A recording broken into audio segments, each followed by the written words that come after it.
안녕하십니까. 위클리 뉴스지 시작합니다.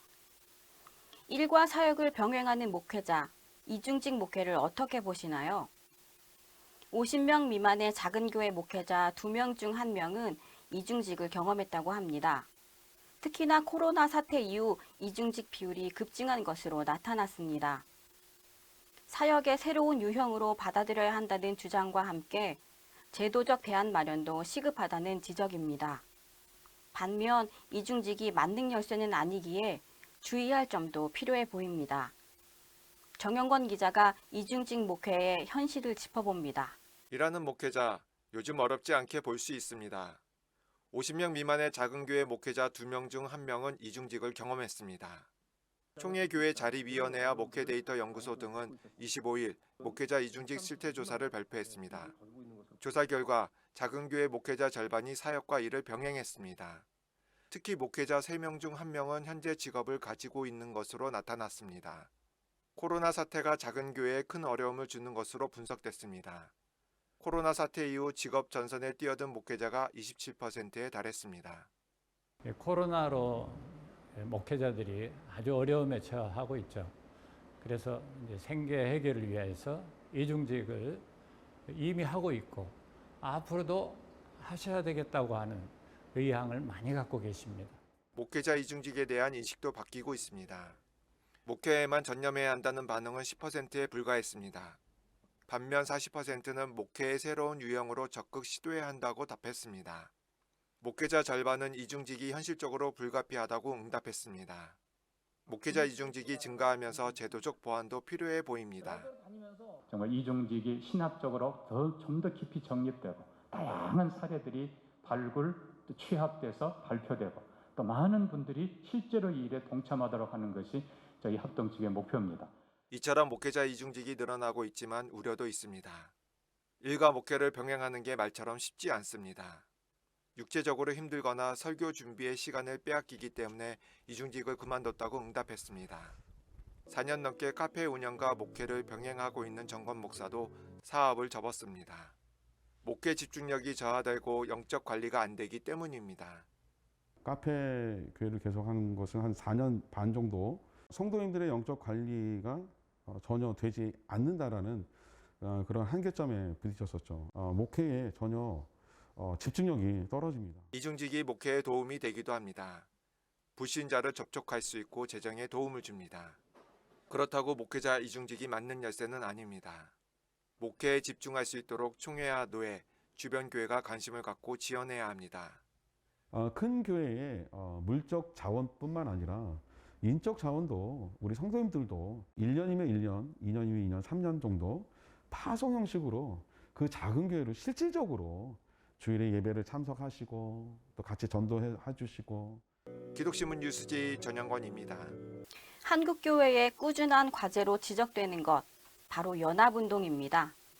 한교총과 한기총, 한교연이 이번에 다시 한번 통합을 추진 중인데요. 세 기관은 한국교회의 하나됨이란 대전제엔 동의하면서도 방식과 과정에 있어선 여전히 시각차를 드러내고 있습니다. 통합이란 결과를 도출하기까진 아직 넘을 산이 많아 보입니다. 정원희 기자입니다. 지난해 말 한국교회 총연합 대표회장에 취임한 소강성 목사는 그 자리에서 한국교회 연합기관의 통합을 추진하겠다고 천명했습니다. 원 리더십, 원 메시지를 우리가 내지 않으면 앞으로 어떤 위기에 또 다른 초유의 한국교회가 그야말로 어려움을 당하는 일이 있을지 모릅니다. 그래서 우리가 기관을 하나로 묶고 한국교회가 전체로 하나로 묶는 일을 이번 위기에 해야 된다고 믿고, 소 목사가 한국교회에 다시 한번 통합의 화두를 던진 이후 8개월여 만에 협상 테이블이 마련됐습니다.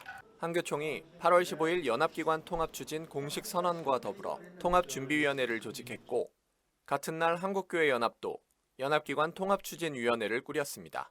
한국기독교총연합회 역시 8월 19일 열린 임원회에서 연합기관 통합을 추진키로 결의하고 기관 통합 준비위원회를 구성했습니다. 세 기관 모두 마주 앉을 준비를 마쳤지만 여전히 시각차는 존재합니다. 한기총 임시대표회장을 맡고 있는 김현성 변호사가 최근 양 기관 대표회장에 3자 회동을 제안하며 탑다운 방식의 통합 진행을 원한다는 입장을 밝히자 한교총에선 다양한 교단의 입장을 수렴해야 하는 만큼 애당초 대표 중심 협상은 배제한 방식이라고 일축했습니다. 한교총은 오히려 소 목사를 비롯해 대한예수교 장로회 통합 직전 총회장 김태영 목사와 기독교 대한감리회 최종호 감독, 기독교 대한성결교회 총회장 지영은 목사를 협상 실무자로 선임하고 10월 말을 논의 시한으로 제시했습니다. 협상 테이블 위에 올라와 있는 이단 문제 역시 만만치 않습니다. 한교총 회원교단 일부에선 이단 문제를 통합의 선결 과제로 삼고 있습니다. 무엇보다 한교연은 지난 2012년 출범부터가 한기총의 무분별한 이단 해제로 촉발됐던 만큼 통합 논의에 어려움이 예상됩니다. 이런 상황에서 한기총은 한국교회 주요 교단에서 예의주시하고 있는 최바울 목사와 김노아 목사를 임원단에 선임해 논란을 키웠습니다. 지적이 잇따르자 김 임시대표회장은 통합 논의 과정에서 이단 문제를 언급하는 것은 반대 논리에 불과하다는 입장을 밝혔는데, 이를 두고 목회자가 아닌 법조인으로서 이단 문제의 심각성을 제대로 인식하지 못한 것 아닌가 하는 비판의 목소리도 나옵니다. 그 역시 이 같은 일각의 우려를 인식한 듯 소명의식을 갖고 최선을 다하겠다는 의지를 드러냈습니다. 하나님께서 이 엄중한 시기에 법조인인 저를 이 자리에 보내신 데는 분명한 이유가 있을 것이라고 확신합니다. 모든 분들의 기대는 물론 우려까지도 가슴에 새기고. 연합기관 통합은 한국교회의 해묵은 과제입니다. 앞서 수차례 통합 논의 과정에서 무산된 경험이 있지만 그럼에도 끝까지 포기할 수 없는 사명이기도 합니다.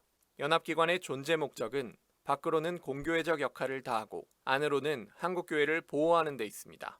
앞에 놓인 장애물을 극복하고 진정으로 하나 되는 한국교회의 모습을 기대해 봅니다.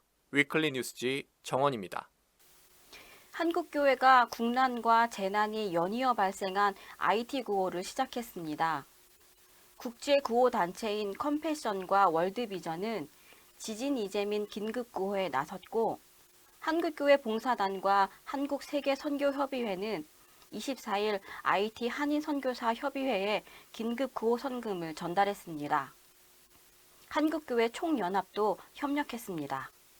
2010년 1월 대지진이 일어났던 IT, 아직도 회복 중이던 땅에 지난달 규모 7.3의 강진이 또다시 일어났습니다. 지진이 발생하기 한 달 전 대통령이 암살당하는 사건까지 일어난 IT는 사회적으로 큰 혼란을 겪고 있습니다. 대통령직을 이어받은 대법원장이 코로나로 사망하고 국회까지 해체된 상황이었습니다. 사실상 무정부 상태 속에서 재난이 닥친 겁니다. GMS 소속으로 의료 순회 선교를 하는 이순증 선교사는 IT 수도 포르토프랭스에서 그레이스 클리닉 병원을 설립해 운영하고 있습니다. 현재 그레이스 클리닉에서 일하는 현지인 의사와 간호사들이 지진이 발생한 지역에서 의료 사역을 하고 있습니다. 현재 지진으로 인한 사망자가 2,200여 명에 이르고 이재민은 6만 명에 달한다고 합니다. 구호 단체들이 긴급 구호품을 전하고 있지만 여전히 부족한 상황입니다. 이재민들이 구호품을 받기 위해 한꺼번에 몰려가는 모습을 볼 수 있는데요. 이재민들에게 가장 필요한 것은 치약, 칫솔, 휴지, 비누 같은 기초생활용품, 그리고 무엇보다 텐트가 가장 필요하다고 도움을 요청했습니다. 연이어 큰 재난을 당한 IT 국민들에게 한국교회의 사랑을 전할 때입니다. 이어서 주요 단신을 정원희 기자가 전해드립니다. 제106회 총회가 코로나19 상황을 감안해 하루만 진행됩니다. 총회 장소는 울산광역시의 우정교회와 대암교회, 태화교회, 세교회입니다. 1,600여 명의 총대들은 우정교회 1,000명, 대암교회와 태화교회 각각 300명씩 분산해서 회무에 참여합니다. 총대를 비롯해 모든 총회 참석자는 총회 하루 전이나 당일 오전에 PCR 코로나19 바이러스 검사를 받고 음성 확인을 받아야 회의장에 입장할 수 있습니다. 다음 세대 눈높이에 맞춰 만화로 이슬람을 쉽게 알려주는 책 하이 카툰 이슬람이 출판됐습니다. 무슬림에게 복음을 전했던 유해석 교수가 글을 쓰고 김준태 작가가 그림을 그렸습니다. 어린이와 청소년들이 흥미를 갖고 이해하도록 AI 로봇이 가상현실 속 시간여행을 하며 이슬람교의 실체를 보여줍니다. 총회 이슬람대책위원회는 지난 27일 총회관에서 출판 감사 예배를 드렸습니다. 탈레반을 피해 탈출한 아프가니스탄 특별공로자 378명이 한국에 들어왔습니다. 26일 입국한 아프간 공로자들은 충북 진천에 있는 국가공무원 인재개발원에 머물고 있습니다. 테러에 대한 우려로 아프간인의 입국을 반대하는 목소리도 있었지만 우리나라는 난민이 아닌 특별 공로자로 이들을 대했습니다. 진천 지역의 교회들도 목숨 걸고 대한민국을 도와주신 아프간 협력자 여러분 환영합니다란 현수막을 걸고 따뜻한 마음으로 맞았습니다. 이번 주 위클리 뉴스지는 여기까지입니다. 9월 3일 금요일 오전 10시 총회 임원 후보 정견 발표회 프로미스 106으로 찾아뵙겠습니다. 고맙습니다.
코로나19 속에서 교회가 힘든 시기를 보내고 있습니다. 교회의 예배가 제한을 받고 총회의 사역이 중단됐습니다. 저는 우리 교회와 총회가 이 어려운 시기를 이겨내게 해달라고 기도했습니다.